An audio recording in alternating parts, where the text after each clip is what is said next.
वॉशिंग्टनच्या Hilton हॉटेलमध्ये white house करस्पॉन्डंट्स डिनरमध्ये गोळीबार, राष्ट्राध्यक्ष डोनाल्ड ट्रम्प थोडक्यात बचावले. न्यायालयीन कोठडीत अशोक खरातलाच्या जीवाला धोका, सरकारी वकिलांचा युक्तिवाद. एसआयटी खरातला 7व्या गुन्ह्यात ताब्यात घेणार. टीसीएस प्रकरणातील फरार निदा खानचा आरोपींशी संपर्क कायम. कॉलिंग डिटेल्स मधून करेक्शन उघड. जामिनावर 27 एप्रिलला सुनावणी.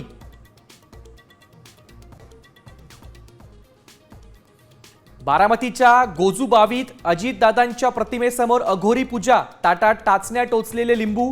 अमोल बिटकरींच्या ट्विटनं मोठी खळबळ. राज्यात 35 लाख शेतकऱ्यांना कर्जमाफी मिळणार. 2 लाखांपर्यंत कर्ज माफ होणार. सरकारच्या तिजोरीवर 22,000 कोटींचा भार पडणार. सूत्रांची माहिती. कोकण किनारपट्टी विदर्भात उष्णतेची लाट. तापमान 41 ते 43 अंश सेल्सिअस राहण्याचा अंदाज. राज्यात आतापर्यंत उष्माघाताचे 39 रुग्ण.